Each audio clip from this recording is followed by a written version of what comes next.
Welcome, Central Missouri, to another edition of Making a Difference. July 2nd, 2013. We're about ready to celebrate Independence Day. My guest tonight is Bill Carney. Bill is an adjunct instructor for the university, or for Columbia College, and just a wealth of information. You're an educated man. History is your forte. Thanks for coming. 20 years in the military. Command Sergeant Major. Yes. Thank you right. for your service, young Thank man. you. Thank you. Outstanding. Bill, in April 18th, 1775, Paul Revere was awakened from a deep sleep. Do you remember that? Well, I wasn't there, but I read He about was it. awakened. He was notified that 2 lanterns burned in the steeple in the old Boston church. These lanterns were an indicator that the British troops were on the move. They had been mobilized after final tattoo, and for people who don't know what tattoo is, it's a song that's bugled out, basically saying all lights out. So these soldiers, 700 British soldiers, grenadiers and light infantry, were in bed. Tattoo sounds, they're ready for a night's sleep, and all of a sudden they're roused out of their racks, crammed in some boats, and they start their movement towards Lexington and then Concord. Lexington objective was to capture Samuel Adams and right. John Hancock. That's right. Then move on to Concord to capture some gunpowder, supplies, and right. 4 brass cannon. High on their list. They mobilized. Paul Revere moved, began his alarm, his ride. He was ferried to the other side of the river, to the Cambridge side, mounted, and began his ride. And was able to warn Adams and Hancock, and then met Dawes Jr. And together they rode on into Concord, gave the That's right. warning. But you know, the one thing that stands out most to me in this period of our history, and it's kind of the subject of tonight's show, is the subject of we the people. Why do certain people do certain things under threat of great harm? In this case, 700 British soldiers, probably the best trained army in the world, is marching to Lexington Green. They're met by 2 companies of citizen soldiers, That's right. farmers, Minutemen, militia, and they're commanded, lower your arms, drop your arms, or we will kill you, something to that effect. But they stood their ground. 100 men against 700 professional soldiers. Shots fired, and by the end of the day, 70, 90 farmers, citizen soldiers lay dead, and nearly 300 British soldiers killed or wounded. What a day. But the thing that strikes me the most is what drives an individual to stand against odds like that. Is it a belief? Is it a dream? Is it a hope? What drives people to do this? Well, I think what you find repeatedly in American history is these moments where something happens, an event takes place, and as you said, there are certain individuals that say, no, we're not going to stand for this. We're not going to take this.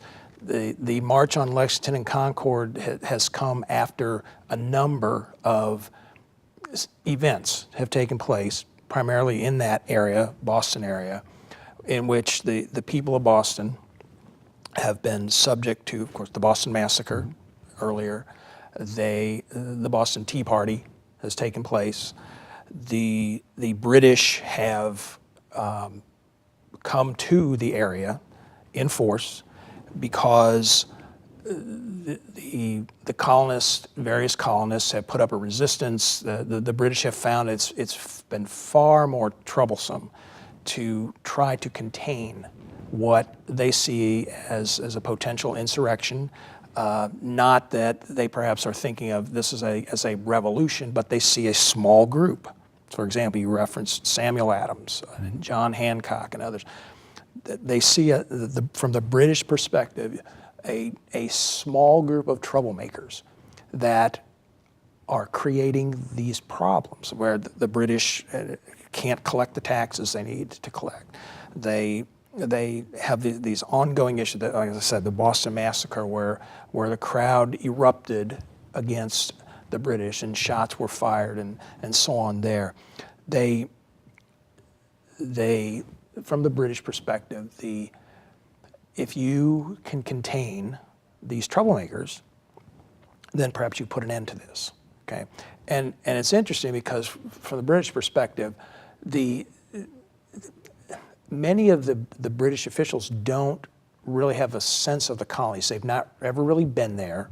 They don't have a sense of the feelings that run within the colonies. And if you go back a few years prior to this incident, Lexington and Concord, for example, legislation such as the Stamp Act passed, which for the British was, okay, we need to raise some revenue, right? We need to have the colonists participate in their own defense. But from the colonist perspective, that's an outrageous tax, and it galvanizes people. An intolerable act is what is referred to in many documents, an intolerable act. The Stamp Act, the colonists seem to be at a point, no more.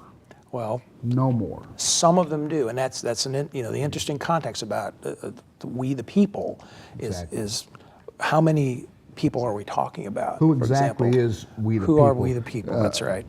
Were they all farmers? Now it says we the people.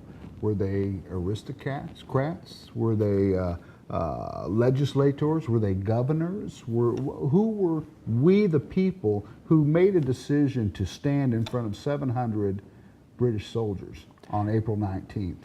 For that particular incident, the bulk of the militia was in fact those local farmers, local merchants, local citizens who had been warned. As the British are moving to try to carry out these objectives of capturing the individuals and capturing the supplies, again, it's on the heels of a number of transgressions, let's say, on the part of the British. For example, the British brought enough troops that they decided they would quarter the troops in various houses and public buildings and such in Boston. All right. For those colonists, that one incident, whether they envisioned that it was going to be expand into something more dramatic, whether there was any real concept of this as a revolution, is almost secondary. But it's at that moment that those fellows basically stood their ground. For them, we the people, the phrase "we the people" meant those colonists, those individuals in Lexington and in Concord, who were going to put up some kind of resistance. For the British, the result was not at all what they expected. You're talking about a British army that is professional, that is well trained, that is perhaps the envy of other countries in the world. Civilized world. And this is an interesting context in the whole scenario of the American Revolution, that the British, with that well-trained army, with that navy, coming up against the people, the colonies, are not able to contain this uprising, this insurrection. And at the time, we had, the American colonists had no standing navy, they had no standing army, they had nothing to stand in the way of the powerful British force except the citizen soldier. Right, and the tradition of the Minuteman is there. The reality, and perhaps this might even be even more befuddling, let's say, to the British. The reality is that those militias were not well trained. Many of them didn't have any weapons. I mean, you literally have an image of men picking up rocks and pieces of wood and throwing things at the British because they didn't have anything else to work with. No uniforms, none of that. Some people with a little bit of experience in command, but largely not. And so I think in this context, the British running up against that group of people and encountering this unexpected resistance, they pull back. And all the way back to Boston, they're harassed as they go back by other colonists, other aspects of the people. And it's from there, of course, we go on to the greater context of the American Revolution. The Declaration, or actually, you and I were speaking about this, it's the unanimous declaration that led to the colonists freeing themselves from colonial rule. Yes. The And unanimous declaration. Now, explain. They were very clear in their language. Second Continental Congress wrote the unanimous declaration. Why would they be so adamant about the unanimous declaration? if you're unanimous, you got solidarity. Okay. And it is the states as making of this unanimous declaration, the people who represented the states in the Continental Congress making the declaration on behalf of the states. When you get under it, it's also very interesting because not everybody, not every individual supported that. There was a lot of back and forth about should we be doing this, Right. So for the context of the states making a unanimous declaration, that's represented by those individuals that were delegates there. If you got out into the hinterland, you got out into the rural Not areas, so unanimous? it's not so unanimous. So it's a really interesting concept. Again, going back to this phrase "we the people," where you have essentially a relatively small group of men, say men, context of the times, a relatively small group of men who have a vision based on a variety of things, their concept of what liberty should be about, their resentment of what they see as a heavy-handed British policy related to attempts at taxation and such. And so it's a very interesting dynamic that you have here. The leadership, let's say, the group of men who are influential, they're already legislators. They're wealthy. They are already, let's say, movers and shakers among the Would you say states. they have more to lose from a revolution, or less to lose? These are individuals that are John Adams, or John Quincy Adams, Samuel Adams. Well, it would be John M. John Quincy was a boy at the time, right? Yeah, Right. but their families, they had a foothold in the colonies. They had a lot to lose. And what was it that Benjamin Franklin said? We shall hang together, or certainly hang separately. That's right. I mean, That's right. these men placed everything on the line for independence. Yes, they did, and they knew what they were doing. None of them really knew how this was going to turn out. They are the men who did put together the Declaration of Independence. They are the men who wrote the pamphlets. They are the men who tried to basically galvanize their communities to do something. At the same time, there were other men who chose not to go that route. Other influential men who said, wait, we don't want to take this step. We should try to reconcile our differences with the king and with Parliament. It's a question of how the events ultimately play out, like Lexington and Concord, Right. and such, that led them to declare their independence. And after that, it's a question of luck. It's a question of certain amount of skill. It's a question of determination. It's a question of patience. But also, it's a reality or a realization that they didn't necessarily have all or even a majority of the colonists behind them on this, right? So, this being the case, couldn't you really call this an American Civil War, the first American Civil War? there is a school of thought that would take the position that this was more of a civil war within the British Empire. Okay. And if you take it kind of a step further in that regard, you could go to George Washington, for example, who considered himself a very loyal British subject. In fact, had Washington achieved one of his goals, one of his ambitions, which was to be a British officer, not an officer in the Virginia colonial militia, but to be a true British officer, some would say that much of the steam might have gone out of the drive toward revolution. Do you think maybe he was such a moral man, his morality and belief system would not have allowed him to leave the British Army, possibly? It is possible. To join the colonials in their movement. Yes, and Interesting. you had asked earlier about whether they had more or less to lose.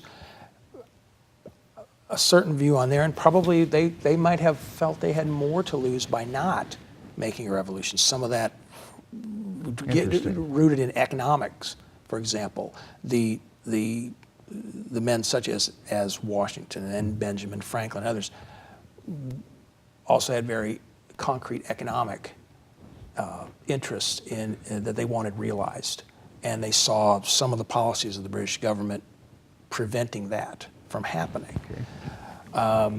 So I guess where I'm going with that is that there's a lot of different motivations involved in this drive toward revolution. I guess our nation at that time, 13 colonies, 3.5 million people, approximately, three very distinct segments. We had the crops of the South that were fueled by the labor of slaves. In the central colonial areas, you had Virginias, and you had agriculture. Then in the north, the soil wouldn't support a lot of agriculture, so you had seaborne activities. Mm-hmm. And to me, it's interesting that all three of these economic dynamics could come together for a common cause of unanimous declaration. Mm-hmm. Mm-hmm. Interesting. And yes, the colonies had many differences, but they were linked economically. They saw themselves as individual entities. The state, the colonies did, and the persuasion that came into effect that drove the revolution was the realization that we do have to work together. Mm-hmm. Okay. Were all the colonies, with the leadership of the different colonies, all on the same wavelength with that? No, they weren't. They weren't. Then we moved to the unanimous Declaration of Independence was ratified in 1781, several years after the Declaration, the original Declaration in 1776. Then we move into the arena of molding a declaration or a constitution. We had our Confederation, mm-hmm. but now it's time to form a nation that's bound by a governing document called the Constitution. Mm-hmm. We the people, in that constitutional document, who are the people in that? It says, we the people of the United, not in lowercase United States, but United States. Mm-hmm. Again, as with the Declaration of Independence, you have a group of individuals representing their states. Okay. They come together to deal with issues related to the problems of the Articles of brought on by the Articles of Confederation.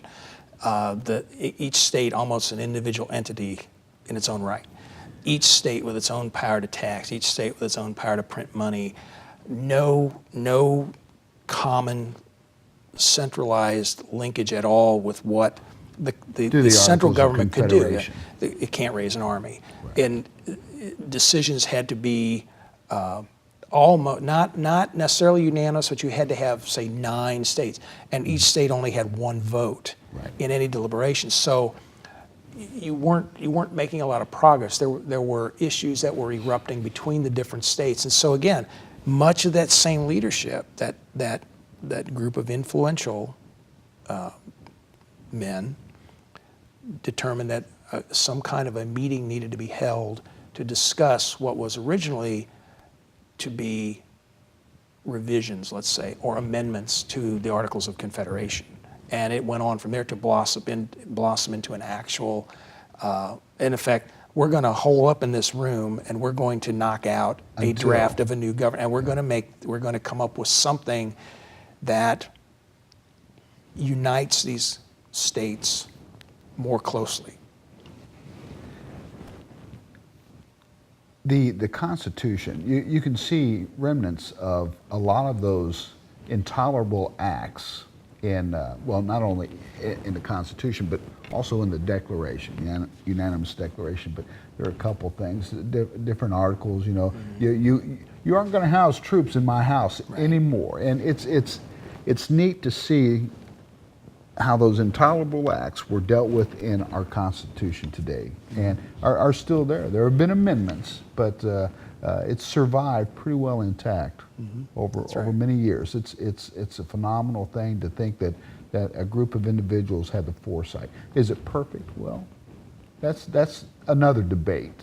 Yeah. But it's interesting to see how the woes of that time have moved into that document we call the Constitution and are still being debated to this very day.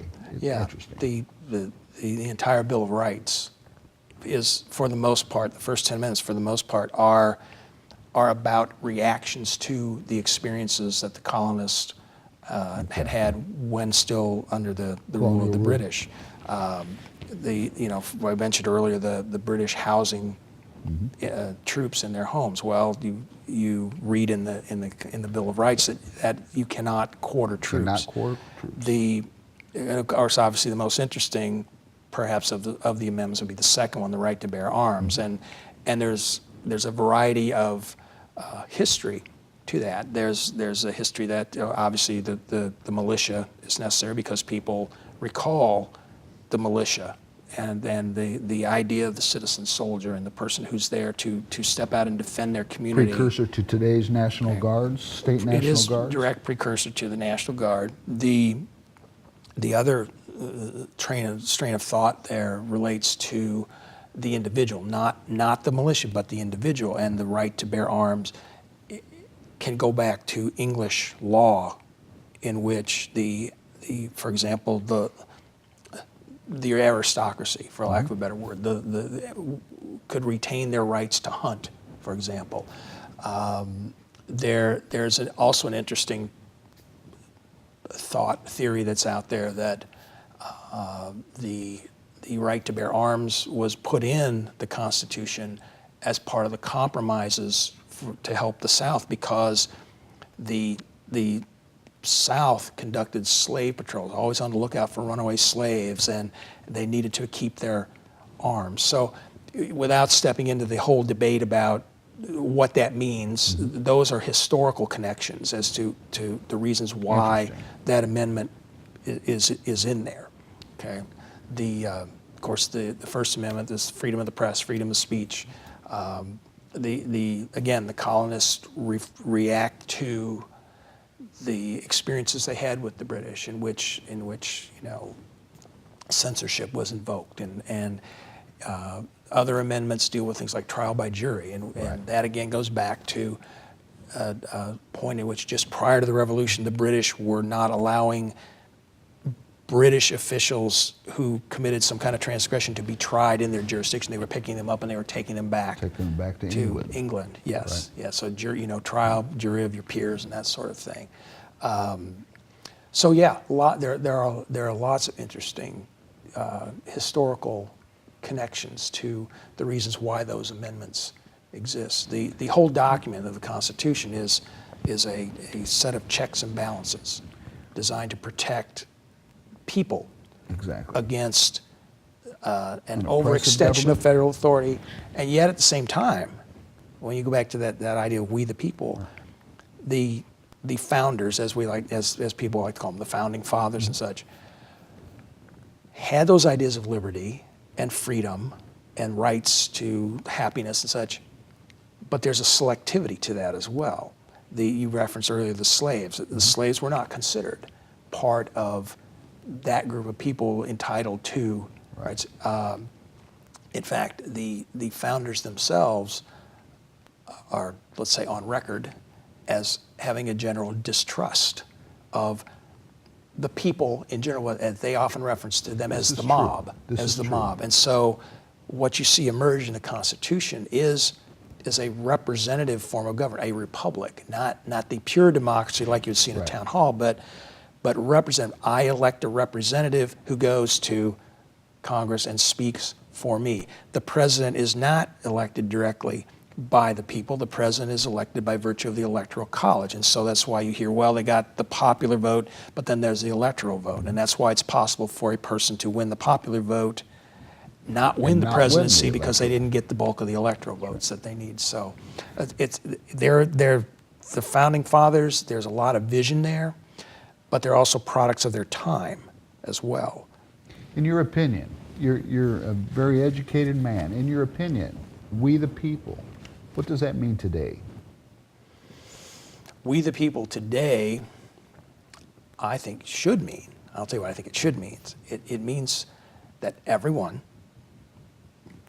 in the United States is entitled to those basic rights that you find in the Constitution. Liberty, pursuit of happiness. And that you find in the Declaration of Independence. That, I'll put it this perspective, when amendments have been added to the Constitution, for the most part, those amendments have been about the expansion of those rights. We eliminated slavery. We eliminated the state legislators electing senators. Now the people directly elect their senators. We broadened the right to vote. You know, women got the right to vote in 1920. People 18 now could vote, whereas many times before that was, 21. The due process clause in the 14th Amendment, the guarantee of citizenship, and those types of amendments are what has helped define and make possible the broader application of those basic freedoms to people. And we the people ought to mean literally that it's about everyone. The country, with due respect to the law, to the law, everybody's rights should be a guarantee. I don't have rights at the expense of your rights, for example, or vice versa.